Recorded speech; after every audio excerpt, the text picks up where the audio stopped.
ये कहानी है शिवपुर नाम के एक छोटे से गांव की। गांव के आखिरी छोर पर एक छोटा सा पर हमेशा साफ सुथरा घर था। यहाँ रहती थी सावित्री माँ, एक बुजुर्ग विधवा महिला, बिल्कुल अकेली। 5 साल पहले उन्होंने अपना इकलौता बेटा विक्रम खो दिया था एक सड़क हादसे में। पर हर महीने की पहली तारीख को एक ही चीज उनकी सूनी जिंदगी में रौनक भर देती थी, एक चिट्ठी। माँ जी, आज फिर वही लिफाफा आया है। ला दे बेटा, जल्दी ला।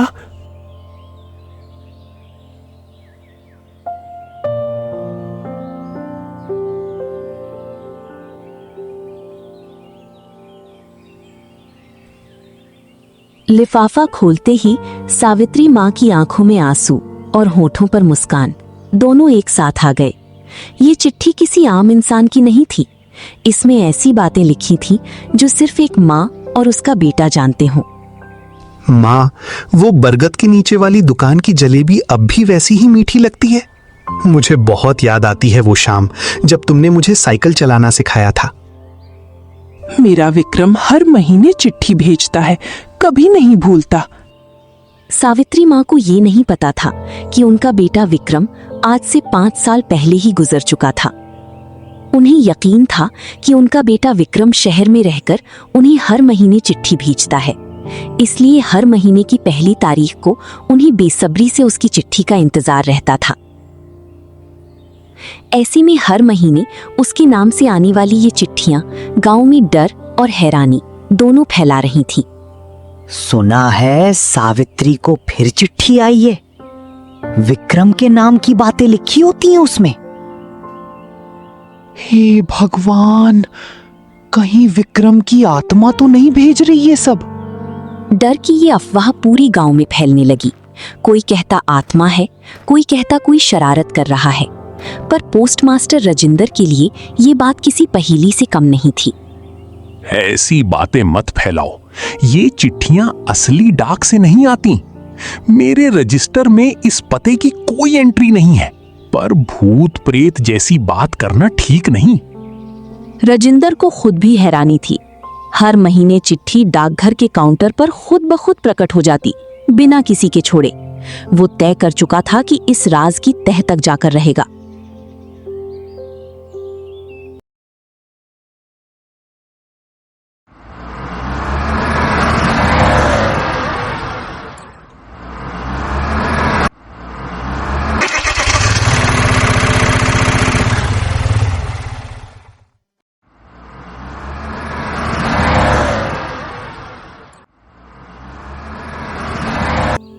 उसी हफ्ते शिवपुर में एक अजनबी आया।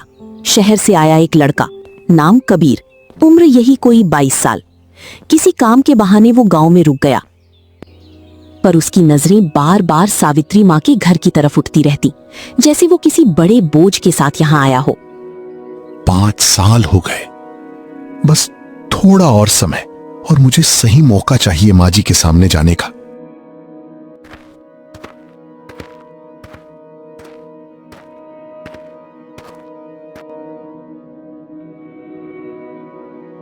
बाबू, कहां से आए हो? किसी रिश्तेदार के यहां? बस एक पुराना काम निपटाना है, एक कर्ज चुकाना है जो पैसों से नहीं चुकता।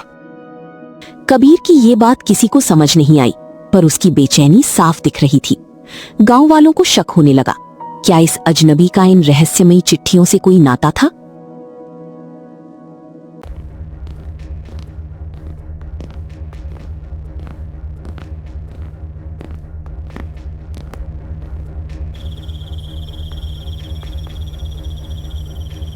देखो, वो लड़का डाकघर के पास क्या कर रहा है। रात के अंधेरे में कबीर चुपचाप डाकघर के पास पहुंचा था, ताकि किसी को बताए बिना अपनी चिट्ठी काउंटर पर रख सके। पर आज गांव वाले उसका पीछा कर रहे थे और उसका राज खुलने ही वाला था। रुको, कौन हो तुम और यहां क्या कर रहे हो?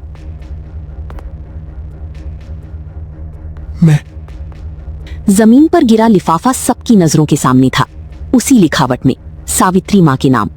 अब झूठ बोलने की कोई गुंजाइश नहीं बची थी। तो ये तुम ही थे? सारी चिट्ठियां तुम भेज रहे थे, पर क्यों? क्या चाहते हो बुढ़िया से? साजिश है क्या?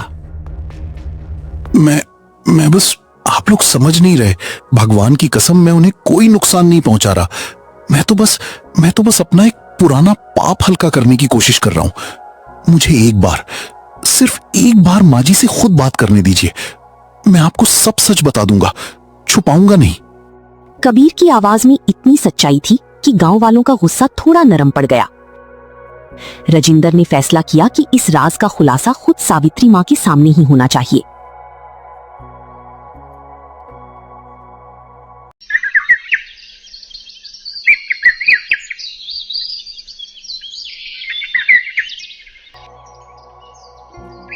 माँ जी, यही वो लड़का है जो आपको चिट्ठियां भेज रहा था। इसे आपसे कुछ कहना है और मुझे लगता है आपको इसकी बात सुननी चाहिए। तुम कौन हो बेटा, और तुम्हें मेरे विक्रम की बातें कैसे पता? वो बरगद वाली जलेबी की बात, वो साइकिल वाली शाम, ये तो सिर्फ मैं और मेरा बेटा जानता था। माँ जी, मैं विक्रम का दोस्त था। उसी शहर में, उसी कॉलेज में साथ पढ़ता था। हम दोनों हॉस्टल के एक ही कमरे में रहते थे 3 साल तक। उसने मुझे आपकी हर बात, हर आदत, हर पसंद नापसंद के बारे में बताया था। वो हमेशा कहता था, मेरी माँ जैसी माँ किसी की नहीं।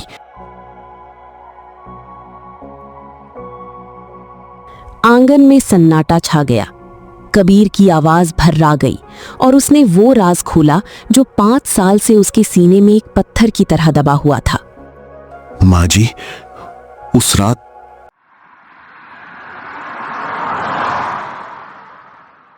जिस हादसे में विक्रम गया, मैं भी उसके साथ था। हम दोनों एक जरूरी काम से देर रात लौट रहे थे। मैंने जिद की थी कि हम बाइक से चलें, बस से नहीं, क्योंकि मुझे जल्दी पहुंचना था।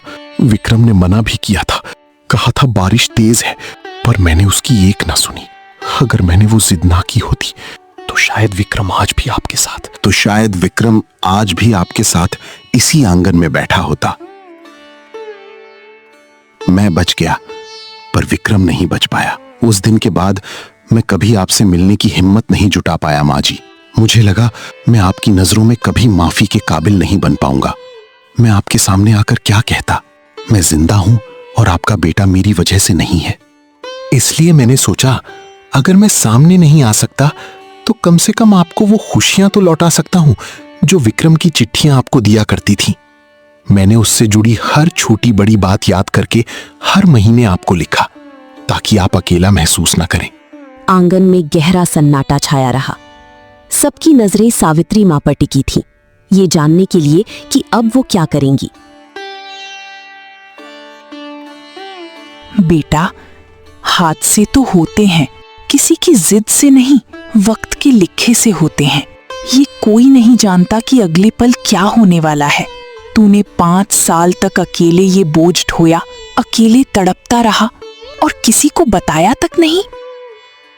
मुझे माफ कर दीजिए माँ जी। मैं रोज सोचता हूं, काश उस रात मैंने उसकी बात मान ली होती। माफी की बात नहीं है बेटा, सुन मेरी बात। तूने जो चिट्ठियां भेजी, उन्होंने मुझे हर महीने जीने की एक वजह दी। जब पूरी दुनिया मुझे बूढ़ी, अकेली, बेसहारा समझती थी, तब तेरी चिट्ठियां मुझे याद दिलाती थीं कि कोई है जिसे मेरी परवाह है। तूने अपराध नहीं किया बेटा, तूने प्यार निभाया। सावित्री मां ने कबीर को गले से लगा लिया। गांव वाले जो कभी उसे शक की नजर से देखते थे, अब आंखों में सम्मान लिए खड़े थे। कभी कभी सबसे बड़ा रहस्य कोई भूत प्रेत नहीं होता, बल्कि किसी के दिल में छुपा प्यार और पछतावा होता है। हम सब यहां शक करते रहे, डरते रहे, पर असली सच्चाई इतनी सीधी और इतनी भावुक थी।